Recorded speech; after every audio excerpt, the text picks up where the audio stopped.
সিমে এমবি আছে কিন্তু ইন্টারনেট ব্যবহার করতে পারছেন না। এরকম পরিস্থিতি যদি আপনি উপরে থাকেন তবে সেক্ষেত্রে এই ভিডিওটি আপনার জন্য। তো ভিউয়ার্স, আপনারা সকলে জানেন বর্তমানে কিন্তু সরকার থেকে ফেসবুক, মেসেঞ্জার, টিকটক সহ অন্যান্য সোশ্যাল সাইটগুলোকে বন্ধ করে রাখা হয়েছে। এতে করে আপনাদের এমবি বা ওয়াইফাই থাকার পরও সেগুলো আপনারা ব্যবহার করতে পারছেন না। তাছাড়া ভিউয়ার্স, অনেক সময় দেখা যায় আপনাদের সিমটিতে এমবি থাকার পর আপনারা সেগুলো ব্যবহার করতে পারেন না। মূলত কোন কারণে সেগুলো ব্যবহার করা যায় না, কি আপনারা সেটি সমাধান করবেন। তাছাড়া বর্তমানে সরকার থেকে বন্ধ করে রাখার পরও কি আপনারা ফেসবুক, মেসেঞ্জার, টিকটক সহ অন্যান্য সোশ্যাল সাইট ব্যবহার করবেন। চলুন শুরু করা যাক। বর্তমানে সরকার থেকে ফেসবুক, মেসেঞ্জার, টিকটক সহ অন্যান্য সোশ্যাল সাইট বন্ধ করে রেখেছে, যার কারণে আপনাদের ফোনটিতে এমবি থাকার পরও ব্যবহার করতে পারছেন না। তারা কীভাবে আপনারা ব্যবহার করবেন, এমনকি সাধারণভাবে যাদের ফোনটিতে এমবি থাকার পর আপনারা ব্যবহার করতে পারেন না, তারা কীভাবে ব্যবহার করবেন এটা ভিডিও লাস্টে দেখিয়ে দেবো। তো তার জন্য আপনারা চলে আসবেন সরাসরি আপনার ফোনের প্লে স্টোরে। আসার পরে সার্চ বারে আপনারা ক্লিক করে দেবেন। ক্লিক করে দেওয়ার পর এখানে আপনারা লিখবেন অপেরা মিনি। অবশ্যই ভার্স অপেরা মিনি লিখে আপনারা সার্চ করে দেবেন। তবে সেক্ষেত্রে অপেরা মিনি অ্যাপটি চলে আসবে। অবশ্যই এই অ্যাপটি আপনারা প্রত্যেকে ইনস্টল করে নেবেন। ইনস্টল শেষে দেখতে পাচ্ছেন ওপেন অপশন, সেখানে ক্লিক করে দেবেন।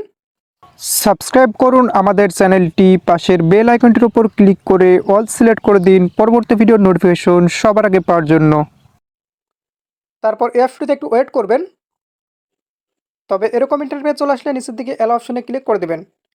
তারপর ভার্স কন্টিনিউ অপশনে ক্লিক করে দিয়ে আবার আপনারা কন্টিনিউ অপশনে ক্লিক করে দেবেন। তাহলে দেখতে পাচ্ছেন এখান থেকে উপর দিকে স্কিপ অপশন, সেখানে ক্লিক করে দেবেন।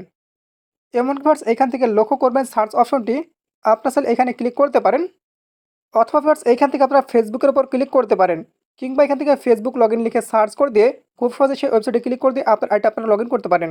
তো জাস্ট আমি এখান থেকে ফেসবুকের উপর ক্লিক করে দিচ্ছি। তবে সেক্ষেত্রে ভার্স দেখতে পাচ্ছেন এখান থেকে সরাসরি আমাদের ফেসবুক আইডি লগ ইন পেজে নিয়ে চলে আসলো। এবার এইখান থেকে আপনার মূলত মোবাইল নাম্বার বা ইমেল অ্যাড্রেস, এমনকি আপনার ফেসবুক পাসওয়ার্ড দিয়ে আপনার আইডি লগ ইন করে নেবেন।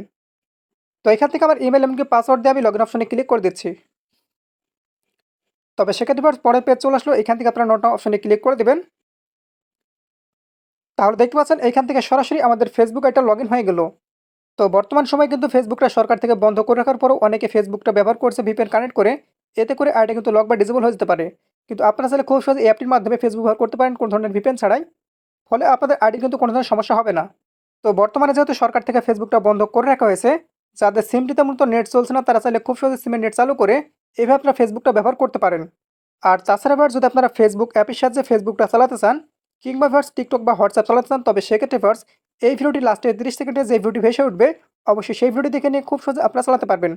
তো এটা গেল মূলত বর্তমানে যাদের সিমে এমবি রয়েছে বা ওয়াইফাই থাকার পরও ইন্টারনেট চলছে না তাদের জন্য। তো এবার হয়ে যাক সাধারণভাবে কারো সিমে এমবি থাকার পরও যদি ইন্টারনেট না চলে, তবে সেক্ষেত্রে কী আপনারা চালাবেন।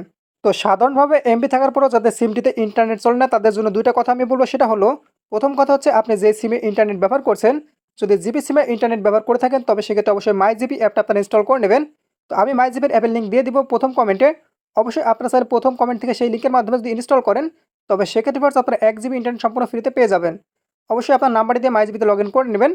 লগ ইন করে নিয়ে আপনার ব্যালেন্স অপশনে ক্লিক করতে দেখবেন আপনার ব্যালেন্সের মেয়াদ আছে কিনা। তো আপনারা প্রত্যেকে জানেন যে রিচার্জ করার পর রিচার্জে কিন্তু একটু মেয়াদ থাকে। সেই মেয়াদটা কিন্তু শেষ হয়ে গেলেই পরবর্তীতে টাকা থাকলে এমনকি এমবি থাকলেও কিন্তু সেটা কাজ করে না। তো অবশ্যই আপনারা নতুন করে রিচার্জ করবেন।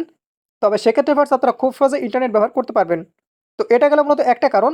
এবার 2 নম্বর কারণটা হচ্ছে, এবার আপনারা করবেন কি, আপনারা আপনার ফোনের সেটিংসে চলে আসবেন।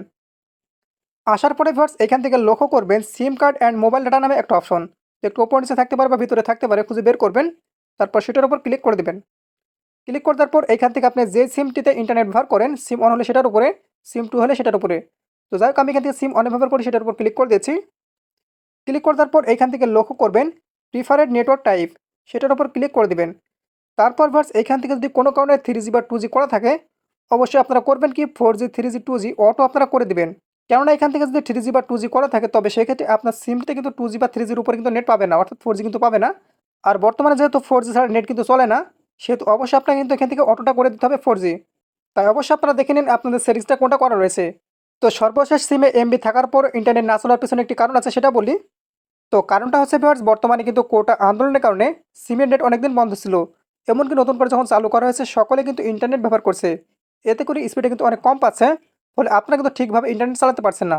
আর যার কারণে কিন্তু আপনাদের ইন্টারনেট চলছে না। তাছাড়া আমার কাছেও মনে হচ্ছে সরকার থেকে নেট স্পিডটা কমিয়ে রাখা হয়েছে। ফলে এমবি থাকার পরও আপনারা ইন্টারনেট ব্যবহার করতে পারছেন না।